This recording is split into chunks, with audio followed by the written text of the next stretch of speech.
Bonjour Issa Abdou. Bonjour Anne-Constance Nguena, bonheur de vous retrouver. Et oui, en plus fois. nous parlions religion avant d'être en direct et c'était très intéressant, merci. N'est-ce pas? Une question de fond, sans transition aucune, hein, on part de Dieu au sénatorial. Êtes-vous... C'est la même chose. Oui, quelque part. Êtes-vous Issa Abdou, candidat aux élections sénatoriales parce que les rumeurs vont bon train et on avait envie de savoir ce qu'il en était? Il ne faut pas écouter les rumeurs. Vous savez, Anne-Constance Nguena, pour saluer les Mahorais et les Mahorais qui nous écoutent, nombreux ce matin. Je ne suis pas candidat au sénatorial. La question directe, réponse sans détour.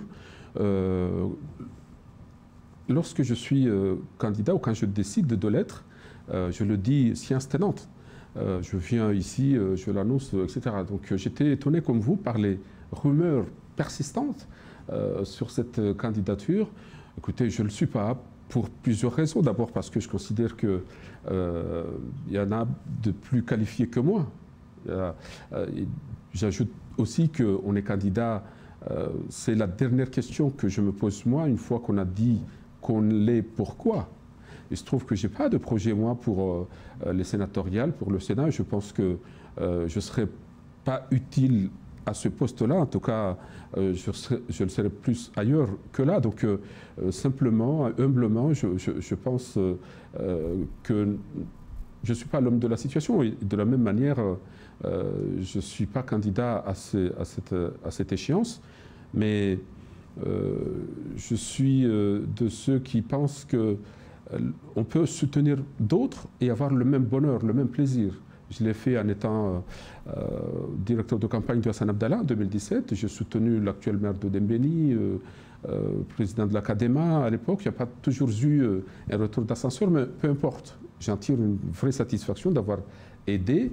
Je l'ai fait aussi pour le sénateur Tani à chaque occasion. Il y a eu retour d'ascenseur pour le coup, mais peu importe. Je pense que ce qui est important, c'est Mayotte. Vraiment, on se bat pour des idées. Et peu importe celui qui est devant, personnellement, j'ai la même jouissance en étant derrière, en poussant les autres, qu'en étant moi-même en première ligne. Alors, néanmoins, vous êtes une personnalité... Mais cela dit, je prends ça comme un compliment, évidemment. Oui, parce Voilà. qu'effectivement, on pense que vous pourriez avoir envie d'y aller. Le MDM, au moment des investitures pour les législatives, a aussi investi en même temps Najim Hamada pour les élections sénatoriales. Qu'en est-il de la stratégie du MDM pour les sénatoriales? Najim est investi par le MDM, c'est donc naturellement notre candidat. Mais c'est vrai qu'il en faut deux. Il faudra qu'on trouve une stratégie pour une deuxième candidature. Je serai personnellement regardant par rapport aux candidatures qui nous ont soutenues aux législatives, aux dernières législatives. Il y avait un certain nombre de personnalités qui n'étaient pas MDM, mais qui nous ont soutenus avec bonheur. Donc il faut être reconnaissant et moi je suis très reconnaissant. Donc on cherchera par là sans doute une personnalité qui nous a soutenus et qui, j'en suis sûr, fera le job ou a déjà fait ses preuves. Alors, parmi ces personnalités, le président de l'association des maires, Madi Souf, qui lui a très envie d'être candidat, chercherait cette investiture MDM. Vous y êtes favorable? Tout le monde est bienvenu. Enfin, il y a une procédure, il y a des règles, il faut les respecter. Et si le parti devait, en vertu de ces règles-là, choisir deux candidatures, ce qui n'a pas été le cas jusque-là, puisqu'on l'a indiqué tout à l'heure, il n'y en avait qu'une personne qui était, oui. qui était retenue. Donc à ce moment-là, évidemment qu'on jouerait cette carte-là qui est la nôtre, la candidature, les candidatures MDM, si j'ose dire. Et je trouve que ce n'est pas le cas. Mais on verra bien, chemin faisant, ce qu'il en sera. Alors, autre sujet sur lequel je voulais parler avec vous, puisque vous êtes un observateur politique avisé, vous connaissez bien la jeunesse mahoraise, votre regard sur l'insécurité et notamment sur les débordements du festival, parce que le festival en lui-même a bien fonctionné, c'est à la marge du festival que les débordements de samedi ont eu lieu. Deux sujets. d'abord le festival Sana, il faut donner raison au maire de Mamoudzou qui a organisé ce festival. Vraiment, Mayotte en a besoin et la meilleure façon de rendre service aux voyous, ce serait de ne pas sortir, de ne pas organiser ces événements qui sont importantissimes pour ce territoire. Moi, j'ai le souvenir de festivals interculturels qui étaient organisés par le département, notamment en 1998. Je parle là d'un temps que les moins de 20 ans ne peuvent pas connaître, ça ne nous rajeunit pas, mais d'Embako, notamment, qui avait mis le feu, c'était au Carrefour Baobab à l'époque. Il venait de sortir l'album Karalala, qui est resté dans mon esprit. Je revenais de mes études et j'étais en vacances à Mayotte. Et donc, un grand souvenir, c'est ça, Mayotte. C'est ça qu'il faut à ce territoire. Et donc, raison au maire de Mamoudzou, mais une fois qu'on a dit ça, c'est vrai que j'ai écouté Laurent Simonet, patron de la sécurité ici à Mayotte, qui était chez vous lundi dernier, et qui expliquait que ce n'est pas tant le fait qu'il y ait 10 000, 12 000 personnes, ce n'est pas tant le fait qu'on ait fait payer ou pas la population, c'est parce qu'il y avait un problème d'enceinte, de lieux clos, pour accueillir ce public. Et ça pose la question des infrastructures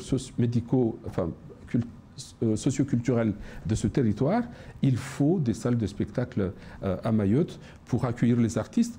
J'ajoute que même en métropole, lorsqu'on fait les grands concerts, comme au Stade de France par exemple, mais il y a des guichets, il y a des entrées balisées et des sorties, etc. C'est sous contrôle. En parallèle du concert, dans le cadre de Sana, il y avait Booba qui se produisait au Stade de France, 80 000 personnes. Tout à fait. Il n'y a pas eu d'émeute, il y a eu quelques petits problèmes qui ont été réglés très vite, mais on était dans un stade équipé, une sécurité gérée, il n'y a pas eu de débordement. Et c'est le même public qui va voir Booba ou qui va voir Nixo et Niska. Place de la République. Il nous faut des équipements. C'est quand même pas normal que nos artistes, par exemple, fassent leur répétition dans des conteneurs, par exemple. C'est un scandale.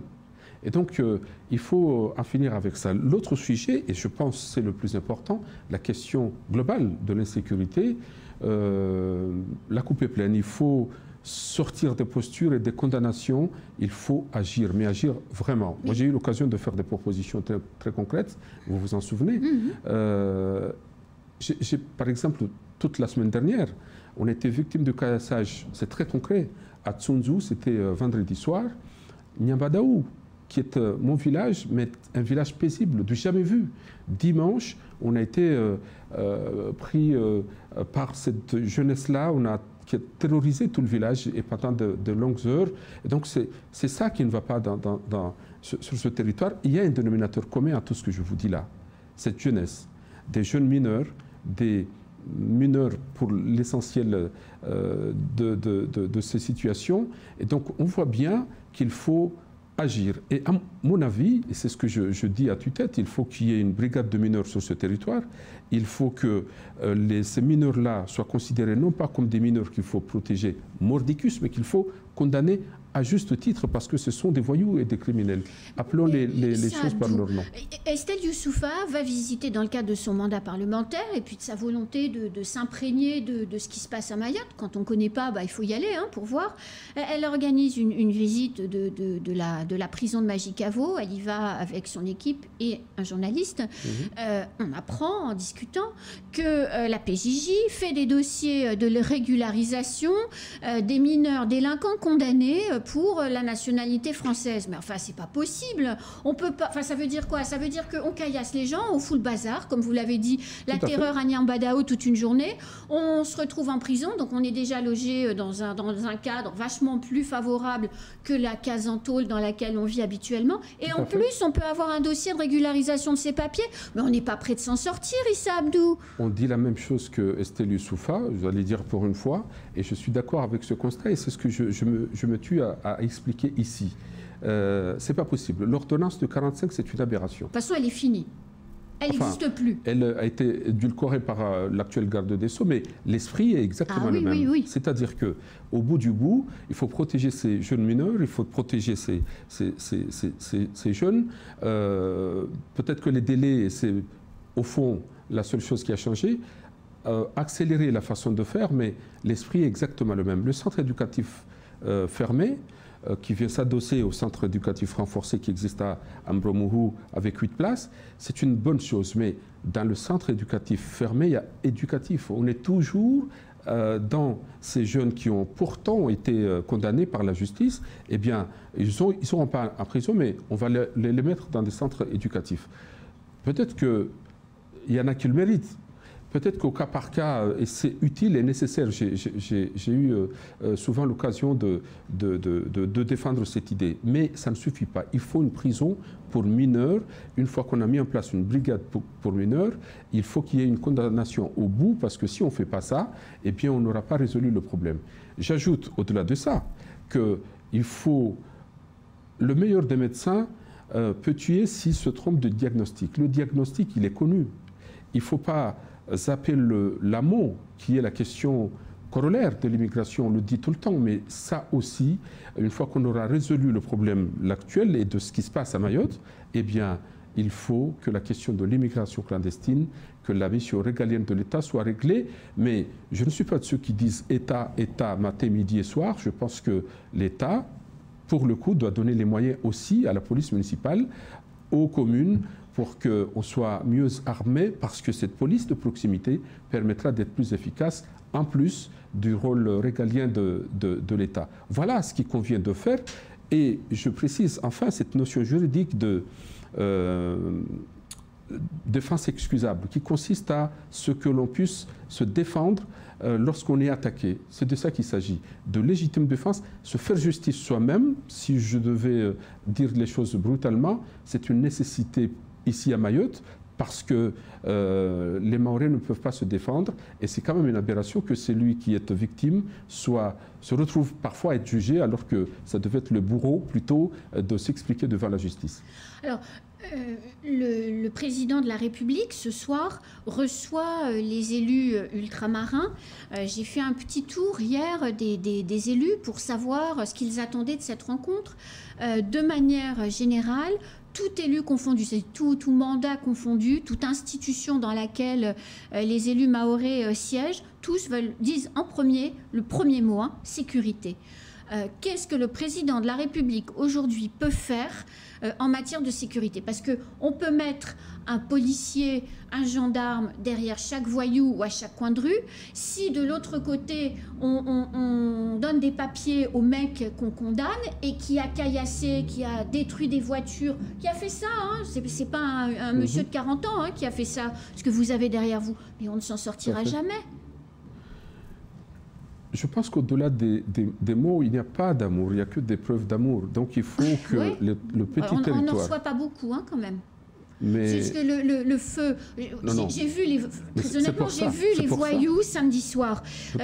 C'était une horde de jeunes. Ils étaient en embuscade devant la BFC. Ils avaient des grosses pierres. Au moment où ils ont vu que ça bougeait, ils ont tapé les grosses pierres par terre pour les casser en petites pierres et sans rien chercher à comprendre. Ils ont commencé à caillasser à l'aveugle les voitures, les gens, ils s'en foutaient. C'était juste faire mal. J'étais en train de vous donner des solutions très concrètes par rapport à ce que je disais, par rapport à cette jeunesse, qu'il faut condamner lorsqu'elle le mérite, lorsqu'on considère qu'il y a meurtre, eh bien c'est un criminel, ce n'est pas un jeune qu'il faut protéger. Donc il faut d'une part créer la brigade de mineurs et d'autre part une justice plus ferme, et les enfermer, les emprisonner parce que ce sont des tueurs. Voilà ce que je dis. Mais au-delà de ça, le petit territoire de 374 km² qu'est Mayotte, on ne peut pas m'expliquer que la 5e puissance mondiale ne peut pas protéger ce territoire. On est d'accord. On est d'accord. De qui se moque-t-on? Donc c'est ce que je dis ici, et c'est ce que je dis à tue-tête, parce que c'est de ça qu'il s'agit, les preuves d'amour. Donc il faut du concret. Mais quelle preuve d'amour Emmanuel Macron peut nous donner ce soir sur ce sujet? En expliquant par exemple que les moyens de surveillance aérienne, je pense au radar qu'il faut multiplier et faire en sorte que l'on ferme les vannes. C'est de ça qu'il s'agit. Il n'y a pas d'autre solution.